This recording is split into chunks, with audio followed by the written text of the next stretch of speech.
Ever get that feeling like something's watching you out in the woods? Yeah. You turn around and there's nothing there, but the feeling lingers. Yeah.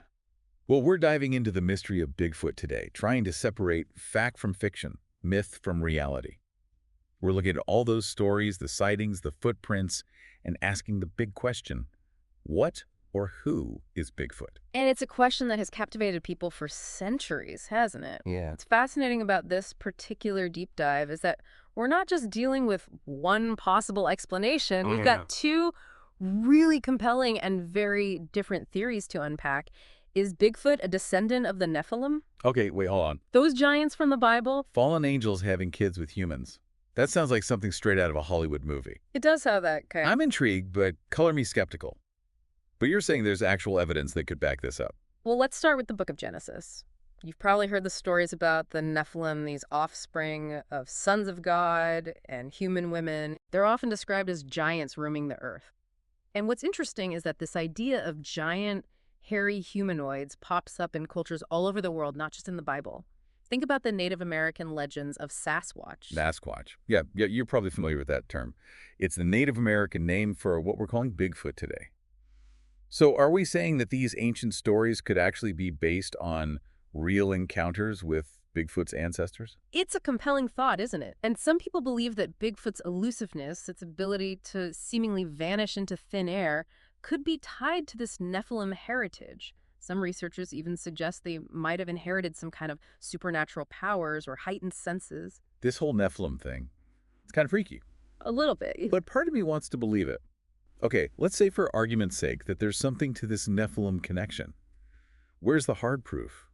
Shouldn't we have found giant skeletons by now? That's the challenge with Bigfoot, isn't it? The lack of concrete physical evidence, no giant skeletons, no DNA. Right, but if Bigfoot is a descendant to these biblical giants, wouldn't we expect to find at least some physical evidence?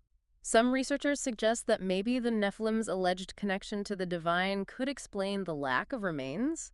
Perhaps they had the ability to decompose differently or even disappear entirely after death.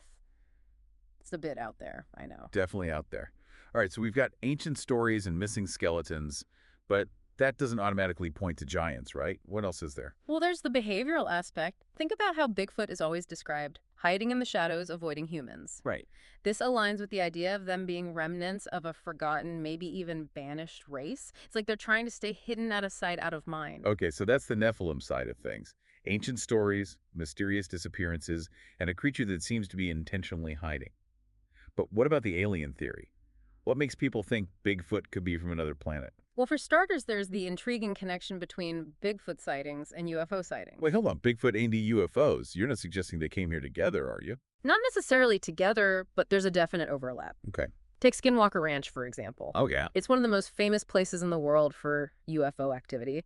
You might be familiar with it from the TV shows. Yeah, I've heard of Skinwalker Ranch. But the legends surrounding the ranch go way back. Right. And guess what else Skinwalker Ranch is known for? Bigfoot sightings. Bingo! It's Yeah. like a hot spot for both. And it's not just Skinwalker Ranch. There's a famous case from 1973 in Pennsylvania, the Stan Gordon case. Okay. You have to remember, in 1973, stories about Bigfoot weren't as common as they are today. Right. So for multiple people unconnected to report these events in rural Pennsylvania, Yeah. it really shook people up. They reported seeing a creature fitting the classic Bigfoot description, tall, hairy, bipedal. But they also described seeing UFOs in the same area around the same time. So we're talking multiple witnesses all seeing similar things. Mm-hmm. That's hard to dismiss as just a coincidence. Exactly. And this pattern of Bigfoot and UFO sightings happening in close proximity keeps popping up, which leads some people to believe that Bigfoot might not be a flesh and blood creature at all, but something else entirely. Like what? Some kind of alien pet. Some researchers theorize that Bigfoot could be a biological robot sent by aliens to explore Earth. It sounds crazy, I know. But think about it. It would explain the sudden disappearances, the lack of concrete, physical evidence. So Bigfoot's like a scout, just wandering around the woods taking notes for its alien overlords. It's one theory, and it's certainly intriguing, isn't it? Especially when you consider the reports of Bigfoot seemingly vanishing into thin air. If we're dealing with advanced extraterrestrial technology, such things might not be so far-fetched. All right, I have to admit, this is getting pretty wild. But isn't there a simpler explanation? Couldn't all these sightings just be misidentifications? People see a bear in the woods and think it's Bigfoot. Of course, we have to be open to the possibility of misidentification, especially in low light conditions or when people are startled. But many of these reports come from experienced outdoors people, hunters, hikers, people who spend a lot of time in the wilderness. They know the difference between a bear and something else. But couldn't you say that someone familiar with wildlife is more likely to know it's not a bear or a deer? They'd be the first to spot something truly unusual. That's a good point.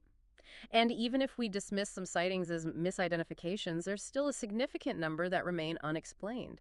We have those footprint casts, huge footprints, much larger than any human, and often with anatomical features that are different from known primates.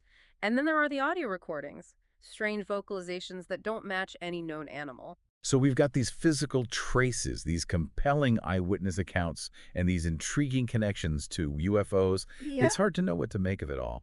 Is there anything from the scientific community that could shed some light on this? So we've got all this stuff, right? We've talked about ancient giants and alien robots, but have any credible scientists weighed in on this? What's the scientific perspective on all of this? There are scientists who are taking this seriously, absolutely. Okay, Cryptozoologists, for example, are dedicated to studying creatures like Bigfoot. right. Dr. Melissa Carter, a leading figure in the field, leans towards the idea of Bigfoot being an undiscovered species, a primate that has somehow managed to avoid detection for all these years. Interesting. She points to the physical evidence, the footprints, the hair samples, as indicators that we're dealing with a real biological creature. So there are scientists who believe Bigfoot could just be a really good hider, a new species of great ape or something. Really? That's right. But even Dr. Carter acknowledges that there are aspects of the Bigfoot phenomenon that are difficult to explain within the framework of traditional zoology. Like the vanishing acts and the UFO connections. Exactly. Those aspects tend to push people towards the more fringe theories like the Nephilim or the extraterrestrial. So we've got scientists looking for a missing link in our evolutionary history, while others are looking to the stars or even the Bible for answers. It's a fascinating debate. It really is. And it speaks to the enduring power of the unknown, the way it can spark our imaginations and challenge our understanding of the world. All right, so we've covered a lot of ground here. Ancient myths, alien theories, and even some scientific perspectives. Blech. After all this, where do you stand? What's your gut feeling about Bigfoot? You know, for me, the pull of those ancient myths is strong. Yeah, The Nephilim theory, while lacking concrete physical evidence, really resonates with me. I could see that. The idea of these beings, remnants of a forgotten time surviving on the fringes of our world, it just speaks to something deep within our collective psyche. Right, I get that. There's something so epic about it, right? Like something out of a fantasy novel. But I have to admit, I'm kind of drawn to the alien angle, Oh, the UFO connections, the bizarre accounts of Bigfoot disappearing. It just seems so much stranger than fiction. and that's the beauty of it, isn't it? We're dealing with a mystery that has no easy answers. It forces us to confront the limits of our knowledge and to embrace the possibility that our reality is far more complex and mysterious than we might imagine. I like that. Well said. I think that's a perfect note to end on. Bigfoot continues to captivate us and remind us that there's still so much out there that we don't understand. Who knows what other secrets are waiting to be uncovered, what other mysteries are working out there in the shadows. The unknown beckons. And as long as we keep exploring, keep questioning, and keep our minds open, the journey of discovery will never truly end. That's right. So next time you're out in the woods, take a look around. Listen closely. You never know what you might find. Until next time, keep searching for the truth and keep an eye out for Bigfoot